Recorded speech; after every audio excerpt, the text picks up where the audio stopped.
Let's return to This Week in America. Here's your host, Rick Bratton.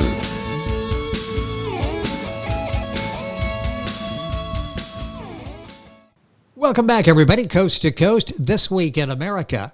The Winning Habits of Steve Jobs by Dr. Robert Toguchi has been called an innovative view of personal empowerment seen through the lens of a technology pioneer's life.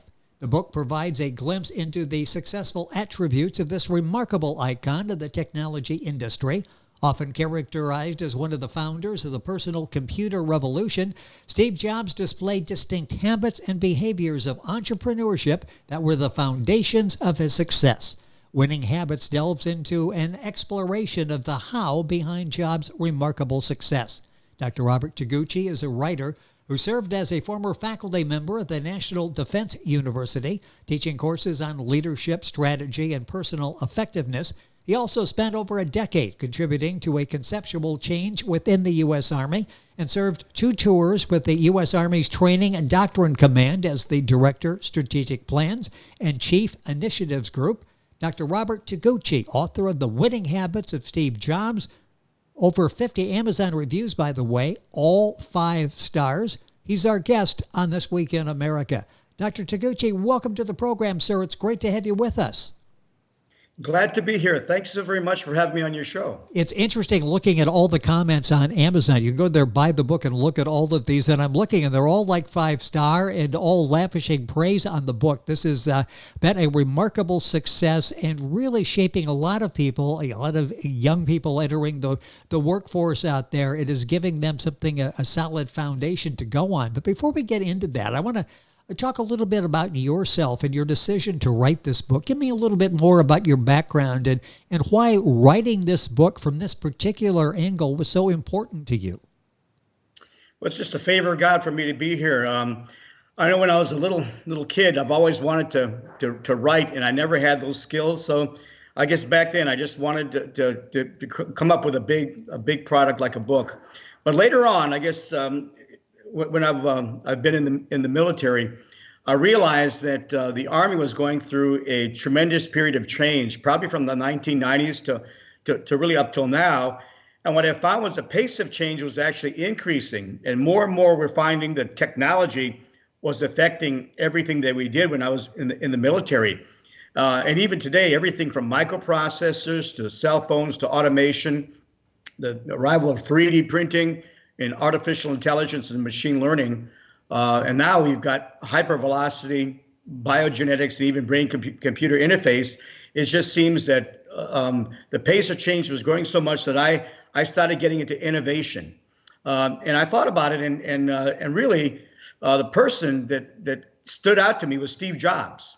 If you had to look at an entrepreneur that really got into technology and took it to the next level. I mean, who better than Steve Jobs to study for technology? He developed the iMac, the MacBook, the iPod, the iPad, iTunes, and the iPhone. He's just had a series of just blockbuster technology breakthroughs. And I wanted to get into finding out what exactly was the secret behind his success. It's interesting, and you do such a good job of that in the book, The Winning Habits of Steve Jobs. As you're talking there, it's how do you keep up on all this technology? It's almost like change is happening faster than we can sort of sort it out and keep up with it. It's remarkable, isn't it? Maybe just in the last decade. It's the hardest thing because there's so many articles coming about of just breakthroughs in technology. Yes. Even this whole hypervelocity, weapons came out of nowhere. And we've got to keep pace. So what I do is I really try to have a broad network of folks that are feeding me. I have a large number of over 5,000 folks on LinkedIn. I give them a lot of information, articles that they reciprocate. So just about every day, I think I'm reading 15 to 20 articles on new capabilities because you have to keep pace with what's going on just to stay current. I want to talk about the motivation to write this book. Dr. Robert Toguchi is our guest on the program, the author of the book, The Winning Habits of Steve Jobs. You'll find the book available at the usual places, Amazon, Dr. Toguchi's website. And I'll give you the information on that here in just a second where you can find the website. Talk about the motivation to write this book on Steve Jobs and maybe surprising yourself. We all know a little bit about him, but when you started doing the research and working on this, were even you more impressed with this gentleman? I think it's because most of the books about Steve Jobs are talking about just his history in terms of the startups, Yes. His personal life, just facts about dates and events. But I wanted to really know what was it about Steve Jobs that made him tick, and get into those details. And what I found was that he was very much into habits. And that Steve Jobs made it a point to treat every single day differently. He had a quote that he used: "If today was the last day of my life, what would I want to do with what I'm about to do today? What would he do differently about his day?" And he would evaluate himself every single day on the way that he conducted his business. And so with that framework, he actually had a daily habit of going through, and was an early riser at like 6 o'clock in the morning. And then he would go into the same routine each day. He would have face-to-face meetings in the morning with Apple product management teams. And then in the afternoons, he would get into actually working hands-on in his Apple Design Center so that he could feel the products, he could get immersed in the technology, and he could talk to his engineers about how to improve the specific product. And then later on the day, he would devote time towards his family. And he had the same set routine every day because he became better and better at what he did because of this routine. I also noted that he would actually try to change his habits to reflect his core values. And his core values focused around his family and the interaction with people. He didn't like to do things electronically. He wanted to be face-to-face with individuals and talk. He wanted to make Apple the premier company in the U.S. to be known as a technology pioneer. And he wanted to be the premier tech entrepreneur of his time. So his values then led him to change the habits that got him there. And so what I tried to do was start to catalog those habits. And I have about 35 habits I found, and I broke them down into 3 sections. Habits of character, which are very important in terms of his mindset, how he thought and how he approached things in his life based on his identity. Then he had habits of knowledge, of how to be successful in areas such as problem solving, and being able to attract A+ players and getting really competent folks working for him. And then habits of execution. And I thought he got really good at streamlining and amplifying simplicity in everything that he did. So when I started getting into these habits, I realized that those are very key to him being successful. With us on the program is Dr. Robert Toguchi. He's the author of the book, The Winning Habits of Steve Jobs. I know as a Christian, you consider habits to be of importance. Talk about the role of habits in that context. Yeah, I'm a Christian, and I'm just glad that I became born again back in the early 80s. And God really took charge of my life. And prior to that time, I was really into math and science, and I was a dedicated engineer, and I was a civil engineer in the 80s. And I just did 180 degrees because my desires changed, and I became a historian. And I really started getting into reading and writing. And so just me personally, I think that experience helped me. But now when it gets to habits, what the Lord started leading me to is looking at my habits, and I developed a habit of firsts, which means everything in my life, the first thing I do is I think about the Lord. So in the morning, I get up at 5 and I pray and I set everything for my day. And I also found with my finances, I give the first 10% before I do anything with my money. So I've gotten into this habit of first. And as a Christian, it's really helped me to live a very smooth and simple life. Is this something we overlook, the importance of habits in a person's success in a career field? Usually you talk about maybe other attributes rather than habits. Is that something that maybe we overlook? And you're bringing it into focus now by talking about this remarkable individual that really has shaped all of our lives, Steve Jobs, and the role habits played in shaping that. Is something that we maybe overlook? Yes, I think the thing that I observed was habits actually come in layers. And so if you think of a person and his personality as an onion, you have several layers. So for the ability to change and to adapt with habits, I guess the outer layer would be changes in outcomes. So if somebody wants to change their personal outcomes, such as losing weight or getting more fit, or to quit smoking, to quit drinking, to read daily or publish a book, those are outcomes, and you can change your habits that way. And of course, Steve Jobs was good at that because he set a lot of short and long-term goals. But then there's a second layer of the onion, which is changing your processes or your practices. So your habits and systems can be changed, your routines. And at work, you can have a better workflow system with habits to change that workflow. And new routines at the gym, or new routines with your relationships. So process is another layer of change where habits play a role. And an even bigger part of how to change is to change your identity.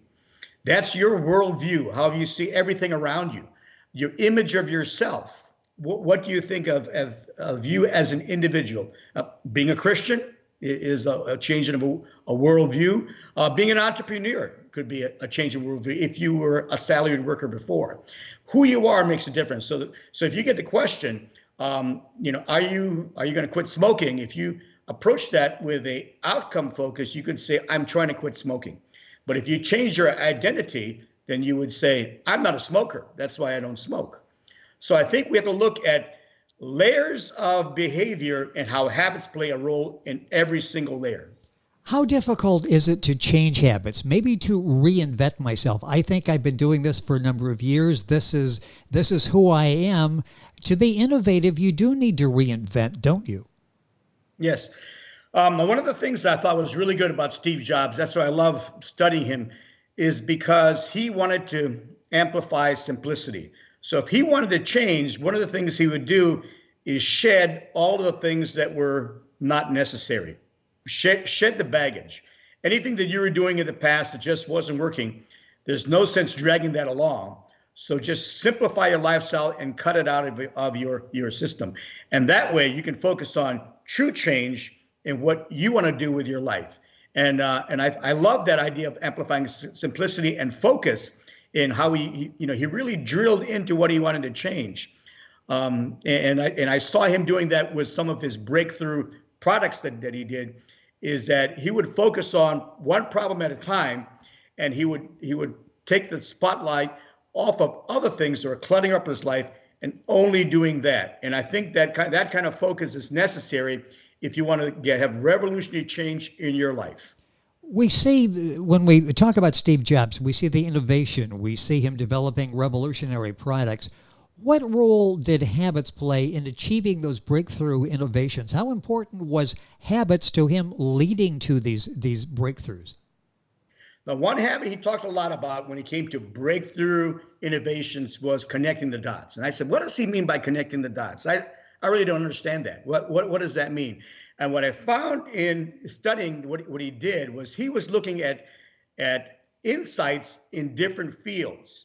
So if he was looking for a big breakthrough product, he would look at two different fields, two different areas of commercial products. So he would first look at the computer industry because he was very good with microprocessors and technology and computers and electronics. But then he would branch out and look into the music industry, and he started to find what were the problems in music. And what he found there was that folks wanted to have their own musical device. They want to have it carried around, and they didn't want to have 1 or 2 songs or 10 songs. They wanted to have, hundreds of songs, maybe 1,000 songs.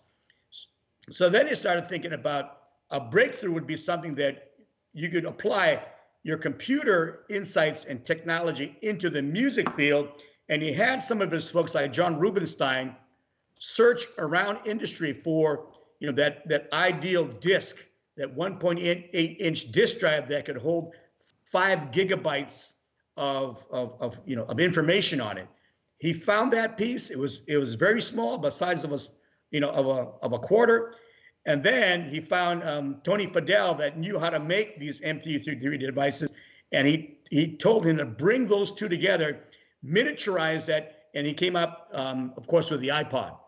But I thought that the way that his process worked in his mind was that he was looking at connecting the dots between two separate fields.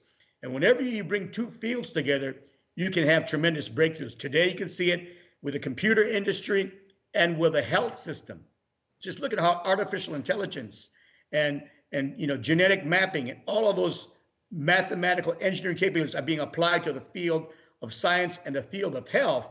And you're getting tremendous breakthroughs because they're able to diagnose things much quicker. They're able to find genetic splicing capabilities to make people whole. And you wouldn't have that if you didn't have that synergy between two separate fields. So I love Steve Habit's habit of connecting the dots. The book is an excellent read. It's The Winning Habits of Steve Jobs by our guest on the program, Dr. Robert Toguchi. His website is roberttoguchi.com. You'll find the book at Amazon. Link onto our website, thisweekinamerica.us, to get more information. Was there something unique about Jobs' character that made him who he was and the legacy that he's left behind? Something unique about that character? And so the amazing thing about Steve is that he wasn't born into this natural ability to change. I mean, he actually had a lot of flaws when he was a young, 18-year-old, and when he was 20 years old. In fact, people that used to, be associated with him say that he never took a bath. He always had dirty clothes on. He used to wash his feet in the toilet in front of people. He looked like Ho Chi Minh, and he wouldn't be the kind of person that you would think would be a CEO. But because he had that willingness to apply habits to change, you could see him incrementally improving his relationships. He developed a habit of seeking mentors and brought people into his life that could teach him how to do the balance sheet, how to run a business, how to inspire other workers. He surrounded himself with very smart people to mentor him, and he always wanted A+ workers to be working with. So he, over time, incrementally changed. And when he was fired from Apple in the 80s, he quickly went right back to it, rebounded, established Pixar next, and took it to the next level because he really wanted to improve. So I think the difference with Steve was his willingness to apply habits to change, because you could see from his early 18 to 20-year-old period that he was nowhere close to being the person that he was finally when he had this big breakthrough products. Something you write about I find fascinating. In solving problems, he didn't rely on marketing surveys to steer his choices for consumers. He trusted his own intuition, his own gut instincts. Talk about that and the importance of that, because sometimes we rely too much on marketing surveys, on all of these bits of information that you can be overwhelmed. He just sort of went by what he thought was right. Well, Steve always looked from the angle of the customer's perspective. How would the consumer, how would the user feel about that product? And he, in his own mind, would critique the product and that was in existence today and find all of the flaws with it. And then he would envision what the best possible product was, whether it's in the phone, such as the cellular industry, moving towards that iPhone, or whether it was in music.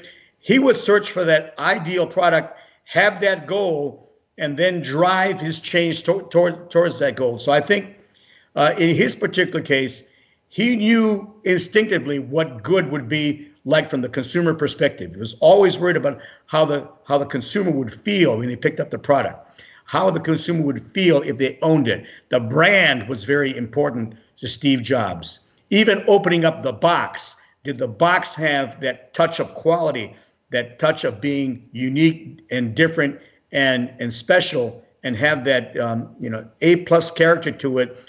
That whole experience would be controlled by Steve Jobs. And because his instinct normally was a lot better than the average person's, he didn't rely on surveys to guide his actions. Dr. Robert Toguchi, our guest on the program. The book is The Winning Habits of Steve Jobs. Talk about the role of habits in his success as an entrepreneur. You've talked about habits and the role that's played in his innovation and breakthrough technology. How about as an entrepreneur? How did that help in that success? I think to be successful in that field, you really have to have a lot of motivation.